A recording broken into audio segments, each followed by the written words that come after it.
বিচার প্রাইমারি অন্তর্গত যেহেতু আমার বিপিএফ দলের যেহেতু সভা অনুষ্ঠিত হয়েছে এই সভাখন চলাই লৈ যোৱা আমার সভাপতি ডাঙরিয়া আর যিমান আমার ইয়াত উপস্থিত কেন্দ্রীয় জিলা ব্লক আর প্রাইমারি সকল সেলবিলাকৰ ইয়াত উপস্থিতি আমার দলীয় কর্মকর্তা সকল আর দাঁতগাড়ি অঞ্চলের সকলতকে মরমৰ শ্রদ্ধার আমার দাঁতগাড়িবাসী রাইজ মই দীঘলীয়া নকম বুলি ভাবিছোঁ কারণ আমার আজি এনেকুৱা ভাল লাগিছে যে আমার কমসে কম 90 জন আমার ইয়াত আজি আমার বিপিএফ দলক মানে সহায় কৰিবৰ কাৰণে যোগদান কৰিবৰ কাৰণে আজি যিসকলে ইয়াত আজি জয়েন কৰিলে ৰাইজৰ সন্মুখত তেওঁলোকক মই বিপিএফ দলৰ হৈ তেওঁলোকক মই আদৰিছোঁ লগতে আমাৰ ইয়াত যেনেকুৱা যি অৱস্থা আছিল দাঁতগাড়ি 3 মাহ আগত মৰাহালি নিচিনা হৈ আছে বিপিএফ দল তাৰপিছত সকলে অনুভৱ কৰি পেলাই বিপিএফ নহয় আমি জীয়াই থাকিব লাগিব এই জীয়াই থাকিব লাগিলে আমি কি কৰিব লাগিব আমাৰ যি হয়তো গাৰ্জেন নোহোৱা হৈ গৈছে আমাৰ গাৰ্জেন পলায়ন কৰিছে তথাপি আমি একেলগে থিয় হৈ পেলাই আমি বিপিএফ দলখন ৰক্ষণাবেক্ষণ দিব লাগে বুলি আজি পুনৰ আমাৰ দাঁতগাড়ি এনেকুৱা জীৱিত হৈছে পুনৰ শক্তিবান হৈছে আজিৰ মেলৰ মাজেদি আপোনালোকৰ শক্তি প্ৰদৰ্শন আজি স্পষ্টভাৱে দেখা গ'ল যে আমি দাঁতগাড়ি হিচাপে আমার প্রার্থী হাগ্রাবা মহিলারী দেবক আমি শিখাই দিয়াতো অতি সহজতে হৈ যাব আৰু আমি শিখাই দিব পাৰিম আমার উপরোক্ত বক্তা আমার ইঞ্জয় বড় ডাঙরিয়াই যেনেকে ভাষণ দিলে আখৰে আখৰে আপোনালোকে এটাৰ পিছত এটা গোটেই কথাবিলাক জানিবলগীয়া কথাবিলাক বহলাই পেলাই আপোনালোকৰ সন্মুখত বক্তৃতা হিচাপে দাঙি ধৰিছে আৰু নিশ্চয় আপোনালোকে এইখিনি মনত ৰাখি পেলাই আমি আগুৱাই যাম এইটোকে আশা কৰিছোঁ আপোনালোকক মই এটি অলপ শুভ সংবাদ দিব বিচাৰিছে আপোনালোকে যাতে হাত তালি বজায় মই এটা আপোনালোকক আহ্বান কৰিছোঁ প্ৰমোদ বড়ো সরকার চুপলাই নে ফেরিগনি গামছাই নে প্রমোদ বড়ো 26 তারিখত সরকার শেষ হওয়ার কারণে ধন্যবাদ मानो होनबा प्रमोद बड़ो बिटिआर सरकारा थांनाय 26 तारिखआव जोब्बाय बेनिखायनो रायजोफोरनो आङो फोसावबाय बिथांमोना जेसेबांखि गोदै गोदै बुङामोन दिनै गैला आरो मोनसे खौरां होबावनो लुबैदों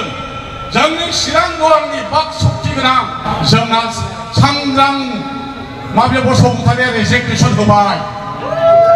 सांग्रां बसुमतारिया फिल्ड रेजिगनेसन होबाय प्राइमारिया रेजिगनेसन होबाय ब्लक कमिटि इउपिपिएल रेजिगनेसन होजोब्बाय आरो गासिबो बिथांमोना इउपिपिएलनि फ्लेग सावजोब्बाय रुनिखाथायाव बे खौरांखौ होनाय जाबाय नोंथांमोना मबाइलाव नायबानो जाबाय गतिके जोंनि देरहानायाव नाबायदि जाबाय बेनिखायनो आं मोनसेल' खावलायनो लुबैदों सोरबाफोर दादगारियाव इउपिपिएल जानानै दंबावोबा आंनि आखाइ खबदों खावलायनाय सोरबाफोर बिजेपि जानानै दङबा दादगारियाव হলেবা যদি বিজেপি হৈ আছে এতিয়াও আছে হাতজন কৰি মই অনুৰোধ কৰিব বিচাৰিছো হলেবা যদি কংগ্ৰেছ হৈ আছে তেওঁলোকে অহা 22 তাৰিখৰ আগত আমাৰ বিপিএফ দলত যোগদান কৰক হেতুকে মই অনুৰোধ কৰিছো ইয়াৰ অন্যথা আৰু বিকল্প নাই বিপিএফ দলৰ বাহিৰে কোনেও চৰকাৰ বনাব নোৱাৰে পূব ফালৰ পৰা পশ্চিম ফালে উত্তৰ দক্ষিণ সকলোৱে প্লান হৈছে বানপানীৰ দৰে বিভিন্ন দলৰ পৰা বিপিএফ দলত যোগদান কৰিছে দিনে ৰাতি যোগদান কৰিছে গতিকে ভয় খাবলগীয়া একো নাই বিপিএফ সরকার বনাবই হাগ্রাবা মহিলারে আমার বিটিসি প্রধান প্রধানশিপ হবই আর আমার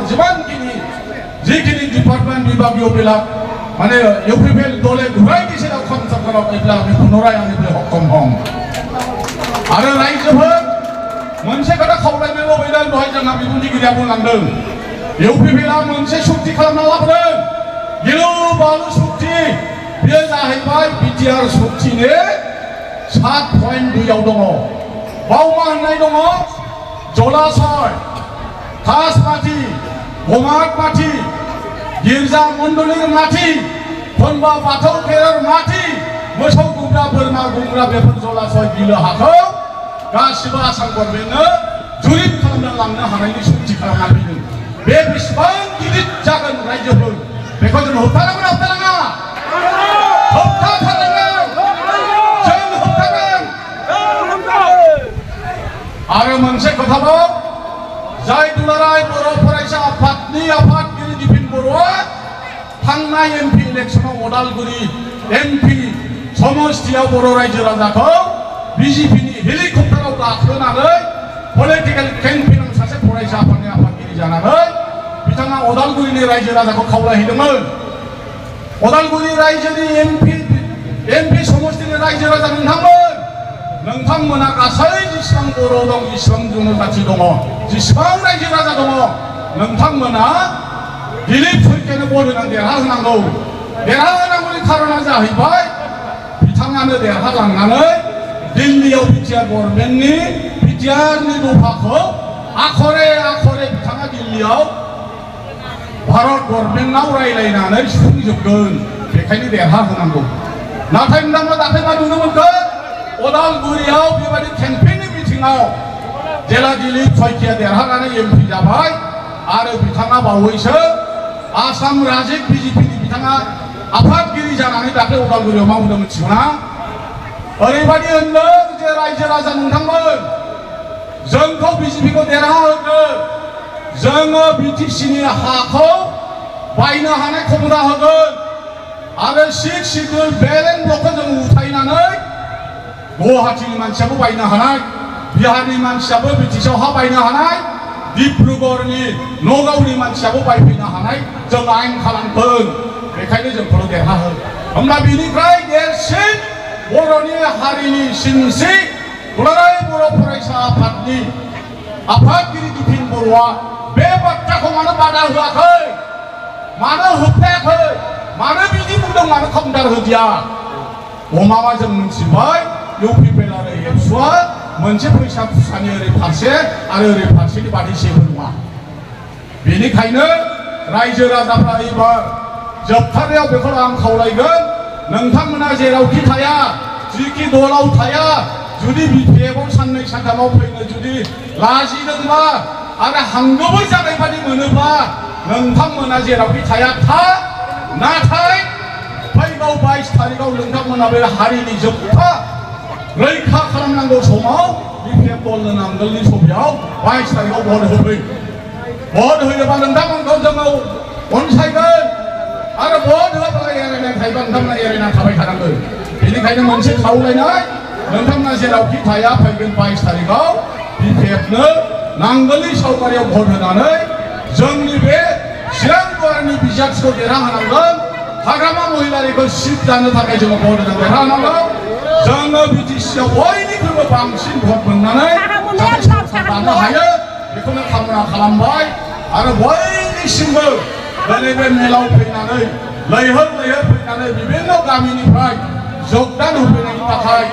बायद'मोन बिमा माहारिफोरनिसिम आंनि गोसो गोरबोनिफ्राय खुलुमनाय आरो देरसिनखौ खुलुमबाय, उन्दैफोरखौ अननाय होबाय, समान बैसोनि मानसिनो गोजोननाय होबाय आरो नोंथांमोनखौ भबिष्यत फैगौ समाव जोङो ज' बिपिएफखौनो देरहानानै सरकार लाबोनो थाखाय आरो ओइबारनि इलेक्सननि गेजेरजोंनो जोङो इउपिपिएलखौ फोजोबस्रांनो थाखाय बयखौबो खावलायनानै आंनि गोसो गोरबोनि अननायखौ बयनिबो न'खर उज्जवल कामना खालामनानै भबिष्यत नोंथांमोननि उन्नति कामना खालामनानै आंनि फंनैसो गेजेराव बुंनो स्कप होनायनि थाखाय आफादनिसिम साबायखर जासिनानै आरोबाव नोंथांमोनखौ नांगोल सावगारियाव भट होनानै देरहाहोनो थाखाय खावलायनानै आंनि गोसो गोरबोनिफ्राय अननाय सिबिनाय जासिनानै आंनि बुंनायखौ बावनो फोजोबबाय। गोजोन्थों।